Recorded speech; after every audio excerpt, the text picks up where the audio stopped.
those would be my goals if I were Caleb for this coming year. I think the 70% number is straight from Ben Johnson.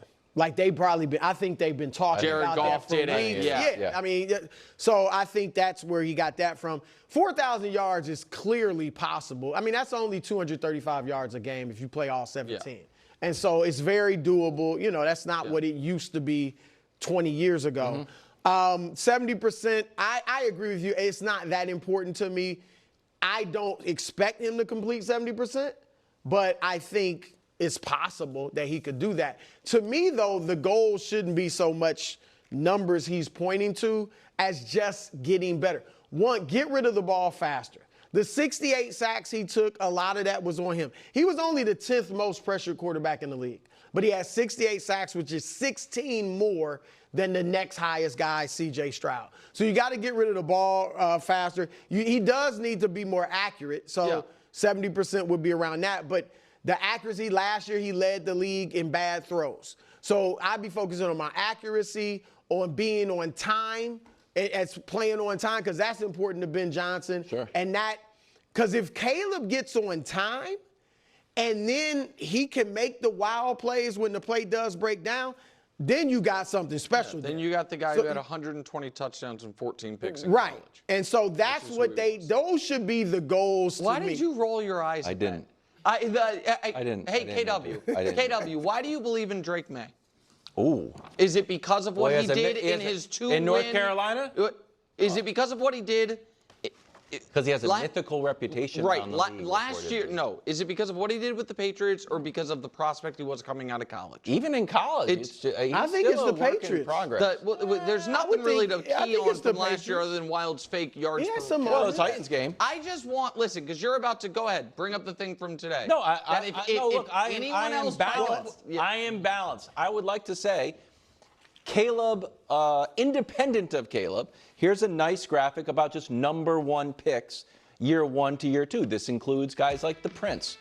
So, rookie year to second year, everything goes up. Passing yards per game go to 243, and since Josh did the last 10 years, this would equal out to over 4,000 yards over 17 games. That also means Caleb had a better than typical number one pick rookie year. Because his win percentage was higher, his completion percentage was higher, his yards per game were higher, or right in line.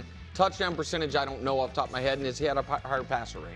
Right? Yeah, that's what this is this is a little bit of. It's Trevor, it's Joe Burrow, it's Bryce, it's, if we're going to last 10 years. It's not a fantastic list. No, but it's just all the number one though. picks. I mean, it's the number one picks. I'm trying to think if there's someone I'm missing. Bryce, like, the Prince. Yeah, he's been better. That like just would bring everything down. In any event, I want your take on this tweet that I saw about Bears camp. Yeah. Sure. Because things are getting lively in Bears camp. Early. Oh yeah, Courtney Cronin. The word intense was used a lot this spring to describe practice and the shared mentality of Ben Johnson as coaches. That carried over to day one, where the first team offense got thrown out of the drill by Ben Johnson. They couldn't get lined up properly, Brew. We saw that intensity on defense too. Dennis Allen, his players doing ups and downs. Allen said you got to pay the price. It's a privilege to be on the defense. That's right. Here's what I think.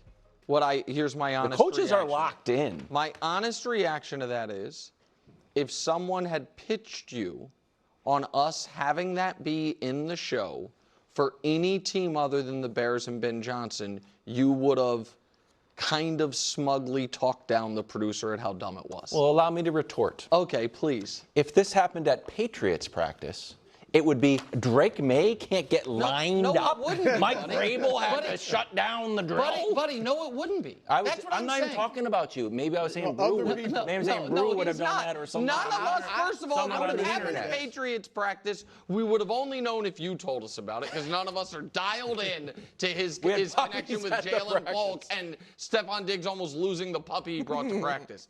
I think this is the fact that in the new head coach's first practice, one of the first drills, they didn't get lined up correctly, is as close to nothing as nothing can be. And I think it is for a guy. Something or nothing. For a guy. Here's why I wouldn't say it's nothing. He wouldn't even let us care about actual passing numbers from practice. Right. And now he cares about pre-snap, get it drilled. No, but what I'm saying is, I think it's not nothing, because if it was nothing, Ben Johnson wouldn't have thrown him out.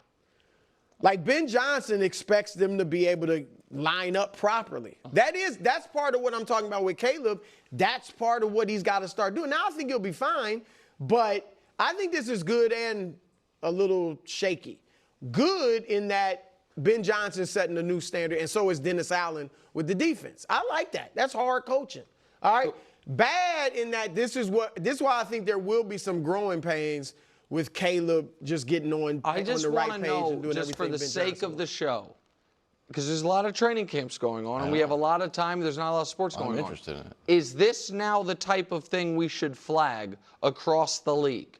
Like, hey, the first team got scolded by the coach in drills. Any tweet. Dusty, can you write this down? Do you have the bylaws of first things first? Yeah, I do. I can grab them. Okay. Go ahead. We'd like to have an addition to the bylaws.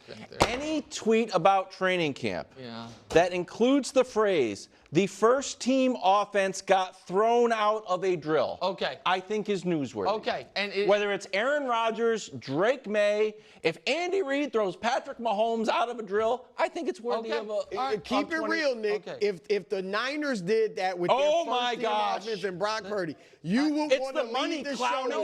He's thinking about buying a new tractor. He needs to focus on the drill. All right. Can I just say something? Not buying a new combine. Listen, all right. Oddly, you wanted to talk about his interceptions last year. Yes, I did think you love a spate of a ton of interceptions is more newsworthy than first practice, one of the first drills didn't get lined up. But that's me. Maybe I'm wrong. Brew, by the way, has found a way to bring up Brock Purdy in both of our first two topics, which are not Purdy related. It's actually called a segue. And now it's called a smooth segue. Nick didn't get it. I think. Can I put Yes, thank you. Did you add it to it? Well, I will. Kyle Shanahan Look at old Brock. believes in Brock and his potential. Purdy's deal, remember, Brew, pays him $265 over 5 years. Kyle thinks it's money well spent. Take a listen. Brock's played at a very high level since he's been here. Since his first game in to his last game, I think Brock's played on extremely high level. I think that's why he's earned that contract. Brock has had a hell of a short career so far. He had a hell of an offseason. And when you have a guy who is, to me, real in those ways, it hasn't been fake. The way he works, who he is as a man, what he's put on film, what we see every day, he will keep getting better. On there. Brew, are you ready to guarantee a Purdy bounce back year? I believe Brock Purdy will have a very good year. See, I knew. I'm guaranteeing that he'll have a good year. Because here's the thing. Last year, bounce back. I mean, that bounce back is subjective. What's he going to say? Because here's the thing. Nick thinks he had horrible? Not horrible. Okay, bad year. Bad You year. think he had a bad year? I don't think he had a bad year.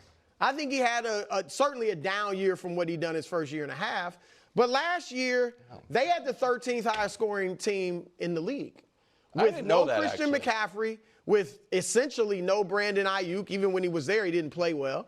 You know, Debo fell off last year, and they still were 13th. The defense was basically the worst in the league. That's why they had a 6-10 record. And I know only guys that judge. Wait a second. What was defense worse in the league in? Scoring no, defense? No, almost. 29th. In scoring defense? 29th in scoring defense. Okay, go ahead. Because to me, that's the most important defensive stat to me. Scoring, I agree with you on that. Scoring defense, scoring offense. But Purdy, 13th in the league in passer rating. And y'all mock me, roll your eyes and all that when I say this. But it's a fact. Better than Patrick Mahomes, C.J. Stroud, Geno Smith, Matthew Stafford, Dak Prescott, the Prince, Trevor Lawrence. We still call him that. All right, and in a bad year, according to Nick Wright. He had a better pass rating than all them. He was third. You just said 10 minutes ago. One of the stats I love. Yeah, yards per attempt. Yards per attempt. He's always great in that. Yes. Third in the league in yards per attempt with Jawan Jennings as his number one receiver. Fifth in the league in yards per game. That's what you get. Hold on. No, we know all this. This is the question. You don't know it because you said. This is not the question. This is my answer. I don't care what the question was. All right? You guys 20. Drew has guests here, and now he's doing a whole show. We told you guys. 20 touchdown passes. This is so well You know prepared. who had 20 touchdown passes who I keep hearing about? Matthew Stafford, even though he played one more game than Purdy. So my point is this. I answered your question. I said Brock Purdy will have a bounce back year. I just said I don't think last year was as bad as some people thought. Okay, all right. I think the challenges that he was presented with last year will have made him a better quarterback. This was the same thing we did before, where it was like he can be better, but his numbers will be worse, and then it'll be fine. Yeah, there's some truth to that. Do you think that at the end of, because right now, 5 through 15 is fluid. Yeah. Yes. And he's somewhere in there. Yes. Do you think that by the end of next year, you will consider him a definitive top 10 quarterback? Top 10. If 5 through 15 is fluid, and you think he's going to be better than he was last year. Yeah, I think he'll be, at the end of next season, in the top 10. Definitive. That is still fluid. No. I think, I'm keeping it real. I'm giving you my answer. I'm not just going to say, if Purdy has a great year, I'm not going to all of a sudden say, you know what? That 5 through 15 thing I had. Better than Justin Herbert? It's always fluid. Is he better than Justin Herbert? Yeah, Herbert's been in a lot of these top 10 lists. He has been better than Justin Herbert. Is he better than the Big Show? Herbert has more talent, but Purdy's been a better quarterback. Big Show is always in the top 10. Right? I mean, now, just this past year. So Mahomes, Allen, Lamar, Burrow, Hurts, Daniel, Stafford, Baker, Goff, 4. Stroud. That's 10. That's not even including Herbert. So my question. Oh, he could be better than Stroud for sure. He could be better than Herbert. I didn't have Herbert in there. He could be in the, at the end of this season. Oh, you know what? He's 8. Okay. But that's still. But then the next year, it could fall out. But the question wasn't, do you guarantee top 10? Yeah, just bounce back. Bounce back. But and I answered that with the quick. Right, but he just didn't want to hear the stats that refuted his narrative that Purdy was horrible last year. Because you can't. If your stance is he has nothing to bounce back from, then we shouldn't do the question. Because he's better than he showed than the stats last year. Yeah, he had a fall back a little bit. Good, but I'm just saying he wasn't terrible. Okay. It wasn't terrible. Wasn't bad. Mahomes back to airing it out. He says he wants to. That's next on FS1, the Fox Sports Channel on Sirius XM. Those light show comments they really got into Mahomes. He really wants to. To find your way, sometimes